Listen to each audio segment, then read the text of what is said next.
Hello friends. Before you start on this course, I strongly recommend that you install Anaconda's Python distribution. Anaconda's Python distribution is a free and open source Python distribution that has a number of libraries that we'll be using in this course. Anaconda is used extensively by data scientists, by quants, by researchers in different areas like biomedical engineering, physics, and whatnot. So Anaconda is one of the most popular distributions that is used, and I can assure you that it will make your life very easy.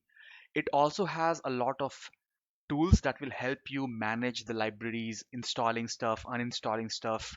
And once you start using it, you will start appreciating how convenient and easy to use it is, right? So just go to Anaconda, right? And then based on whichever operating system you're having, I'm assuming most of you will have Windows or Mac OS, right? Just go to whichever OS you have, right? And then install whatever version that you want. I would recommend that you go with Python 3.7 version or Python 3 version and not Python 2 version because I'm using Python 3, right? So once you will download, right, you will get like a file which is close to 500 MB in your download folder, right?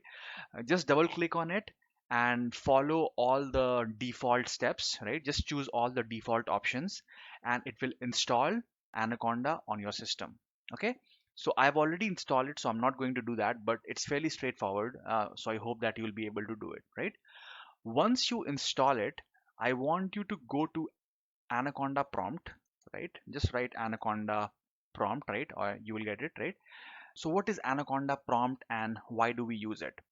So you will see that in this course, I'll be asking you to install a number of libraries, right? Different lectures will correspond to different libraries, right? So you will have to install a number of libraries and this is how you will install it. So there are two package managers in Anaconda, two popular package managers. One is pip and one is conda, right?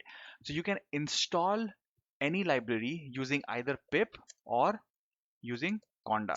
So for example, if you want to install pandas, right, you can simply install that libraries by running this command, right? Pip install pandas or conda install pandas, right? So for example, if I ask you in one of my lecture that we'll be using Finance or we'll be using scikit-learn, right?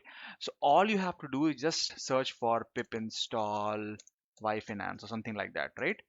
And then you will get a link of what is the actual command that you need to install that particular library, right?